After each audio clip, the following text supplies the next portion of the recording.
Welcome to Pod Band Pipecast. And the premiere episode. Premier Pipe Band podcast. Okay, I'm sorry. It's okay. It's okay. Yeah, it's the premiere, and it's going to be very helpful to other pipe bands and individuals who want to know stuff. Yes, thank you very much. Because nobody else is doing this, so we hope you all enjoy it. Thank you. Thanks for tuning in to our second episode. We had our first the 1.5. episode. Yeah, one episode 1.5. We had a little intro episode to let you guys know what this is going to be all about, and today we're welcoming our guest Dianne Nunez, who is our pipe sergeant and treasurer over at the Mesa Caledonian Pipe Band. Also my mom. Thanks, Mom. Yeah. So we're really excited for this episode. We have some information for you guys on logistics and planning and how to take your band to their first ever Highland Games, or your not first ever if you feel like it's so stressful for you and you just need extra ideas for what in the heck to do. So we have the heck to do. Yeah, we will tell you the heck to do. So let's start right in. We're going to introduce our guest here and learn a little bit more about you. So sure, yeah. Dianne Nunez, and I'm currently the pipe sergeant and the treasurer and the band mom. I nag everybody just like their mom. And so I've been playing bagpipes since really 1981, which is a long time. I did not originally start playing them, but that's how long I've been playing since high school. And so it's been a great instrument and a lot of fun, and I really enjoy it. And I enjoy all the people. So you want to ask some questions here? Yeah, so what made you want to start learning the pipes? Well, I think initially I didn't want to start learning the pipes. Does anybody? Does anybody really want to start that? It's part of my family heritage. My parents and my two older brothers were born in Ontario, Canada. So that's where they lived. They immigrated down here in 1963. And I was born down here, and my younger brother Dave was. My older brother Chris Hosick is the pipe major of the band, and my second oldest brother Duncan Hosick also played snare drum and Highland danced, and so he actually taught one of the founders of this band how to play snare. So it's kind of a family circle, and when I played cello and guitar and other normal instruments through my school career and life. And Chris wanted to form a band here in Mesa, based in Mesa, Arizona. He'd been a part of several other bands in the Phoenix metro area, but he wanted to sort of have his own competitive band.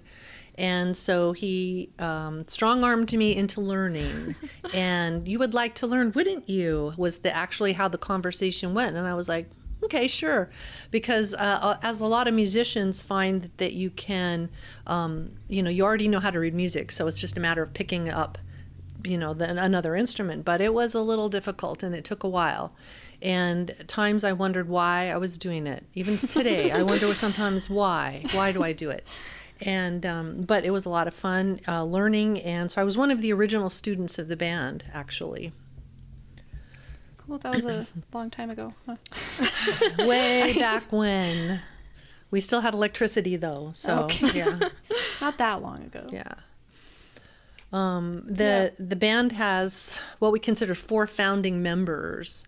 One of those being Chris Hosick, who's my brother. The other one was Richard Knowles, who was another piper that had actually moved down here from Washington State / British Columbia, because he worked up there for a while too and played. And then Michael Henningsen, who was a snare drummer, and he was actually taught by my brother Duncan.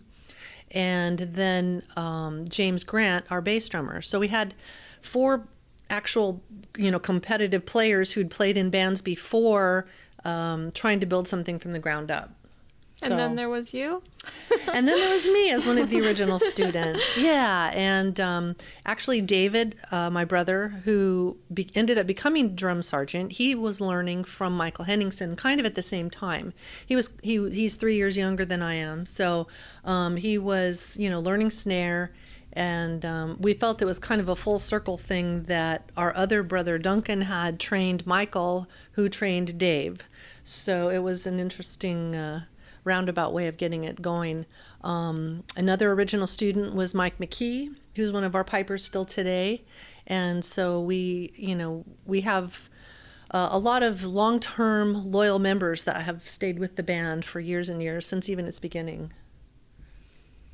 And being that there's so many members of the band who stay with the band, and I know that's very true. A lot of if you look around our competition circle, pretty much 9 out of 10 people are either learned from the band or have had some major improvements with the band. They maybe started their career somewhere else and ended up with our band and have been with the band ever since.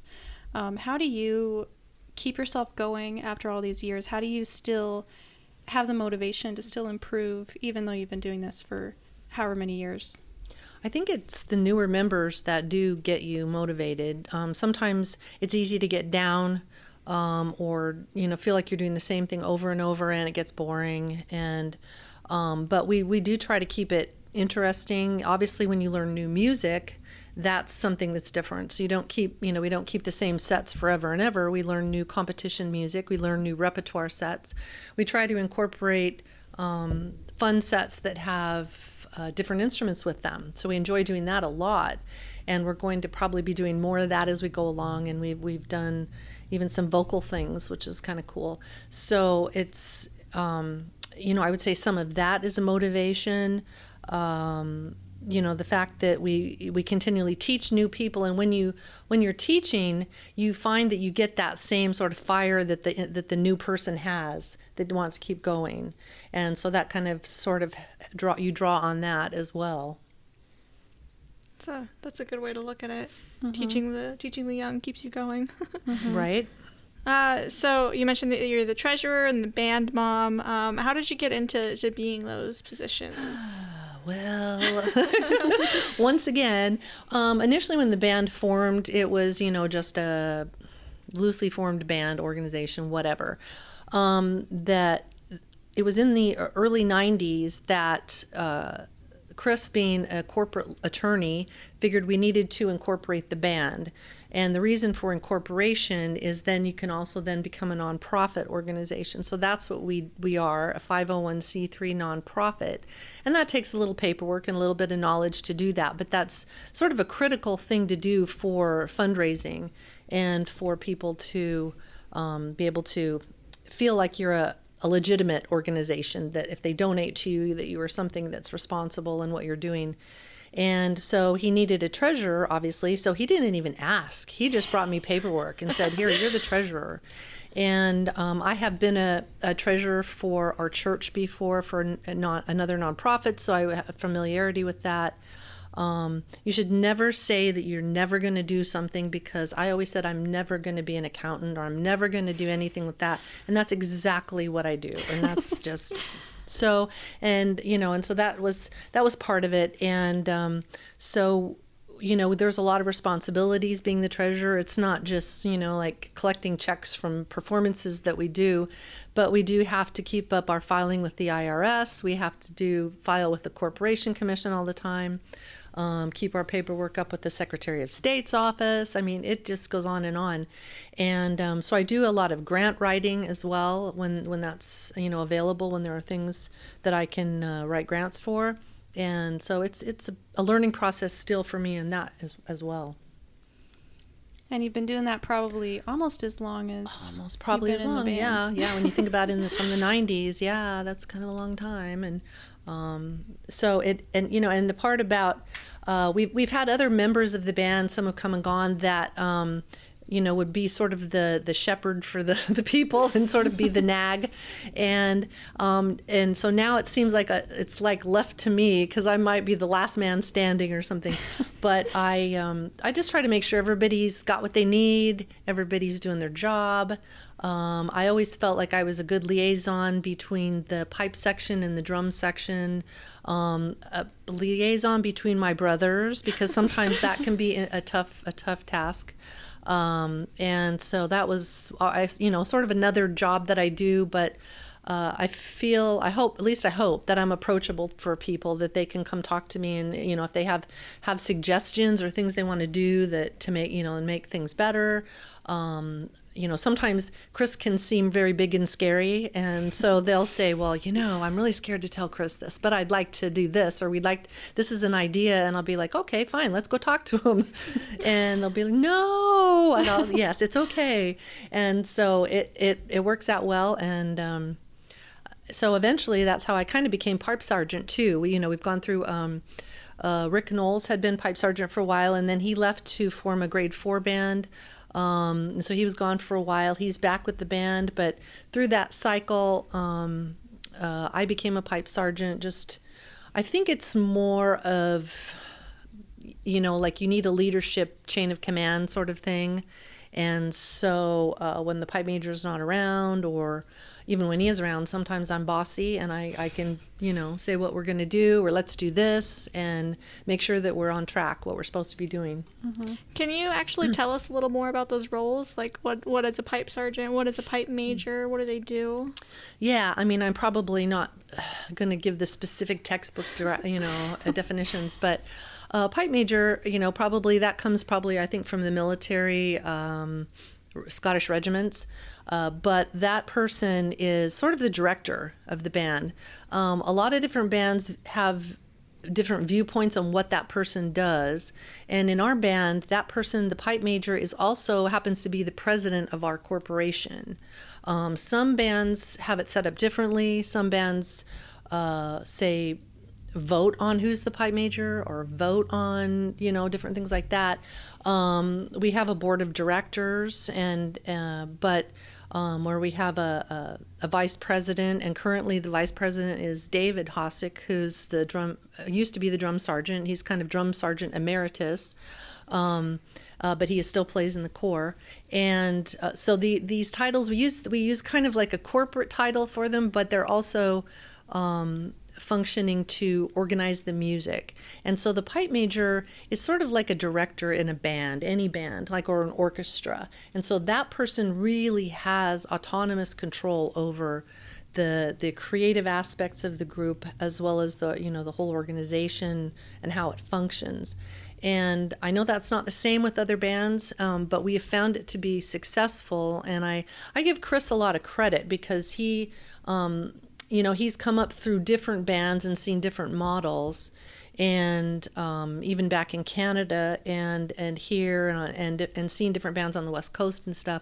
And some, we always like to say it's a benevolent dictatorship, in that That's a good way to put it. I always say that, and kind of behind his back, but he lets us know what we're doing, and if we don't agree with him, we can tell him.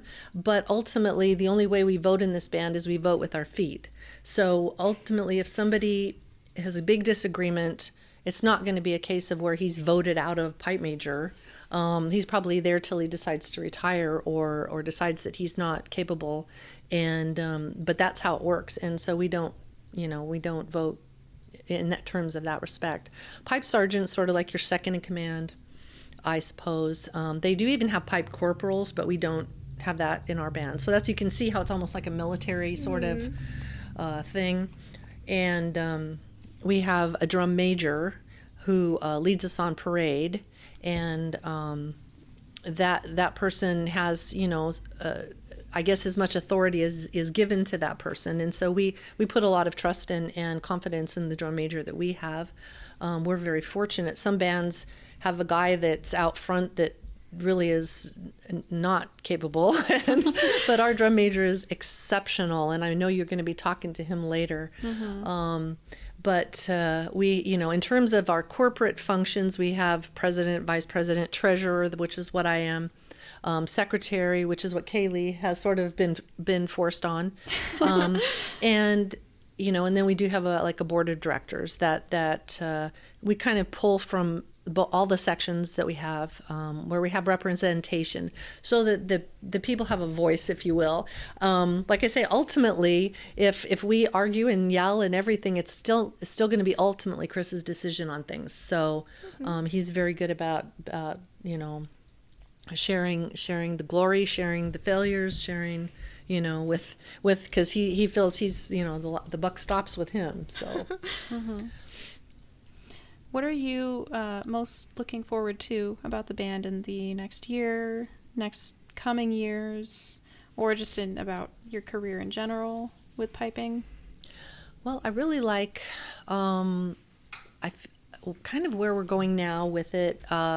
We've always been evolving over the years, but I really like the members that we currently have in the band. Everybody seems to be really gelling.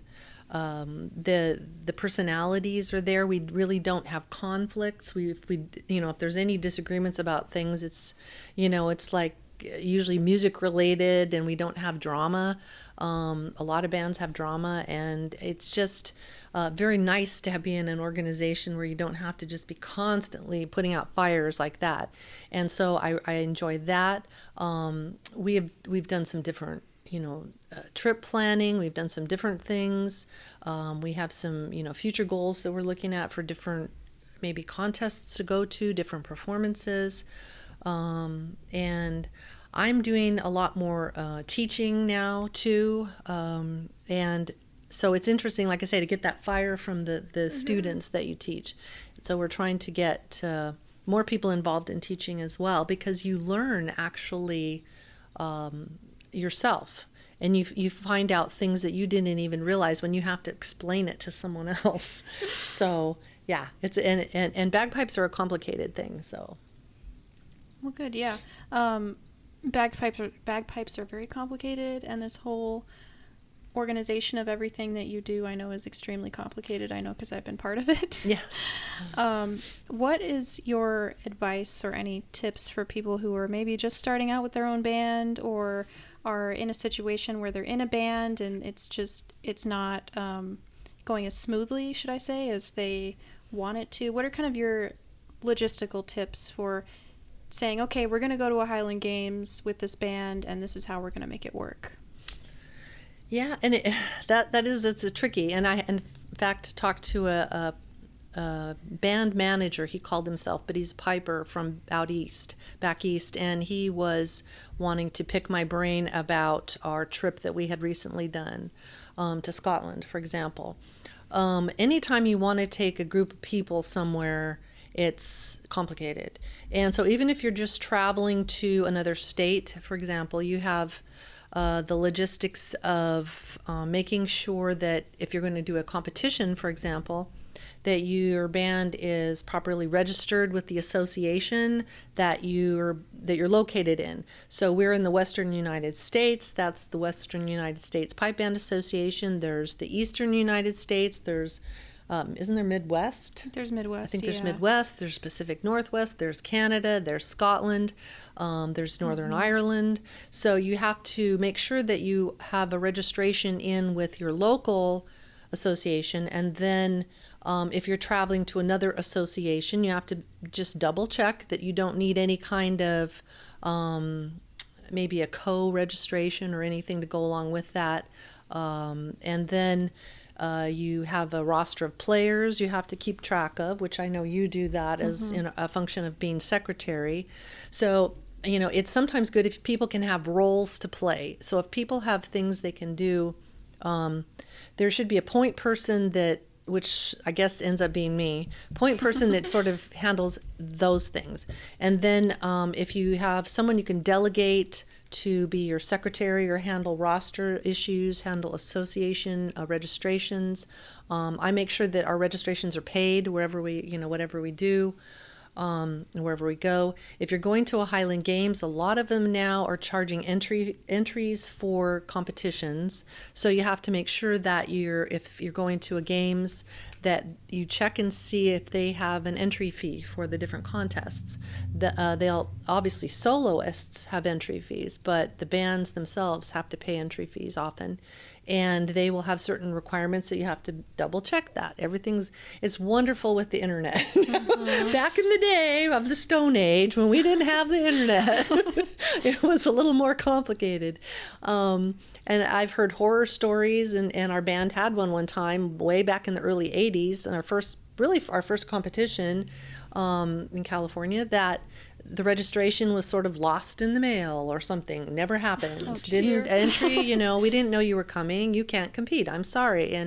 And after a lot of, hand wringing and talking to a number of people, we got it sorted out so we could compete. But sometimes those things happen and they can't change the rules for you. So you need to make sure that you've covered all your bases on those things. But the best thing is have sort of a hierarchy of people that can help do stuff. So if your pipe major is going to be your lead person that's going to direct the music, that person it's really hard for that person to do all these other little tasks, these menial tasks, or they're not menial, but they're busy. So it's better if you have other people involved that can do that too. They don't have to be a leadership position. They could be someone's spouse or boyfriend, girlfriend. They could be, somebody who's committed to the band and is, going to look out for the well-being of the band and the players and stuff like that.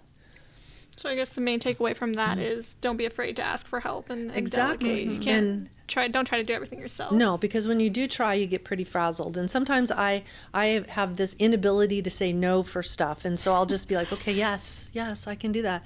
And then I have tried to pass out stuff to other people. So I've been doing it to you, been doing it to other people, trying to delegate. So it helps a lot when you have people that you feel that you can rely on, even down to making hotel reservations or whatever. Those things help. This is kind of more of a fun question. What was the most fun Highland Games that you've ever been to, and why was that? Wow, I've been to a lot of Highland Games. I was going to say, yeah. I have been to a lot.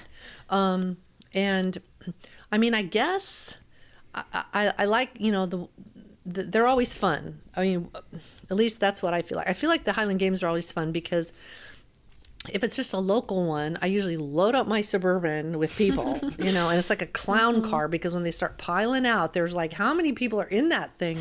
And we load it up, and then my husband, who's really great, he takes a pickup truck and he loads his pickup truck with the drums usually, and canopies and chairs and stuff for us. He's a great groupie. We call him, he's the band manager.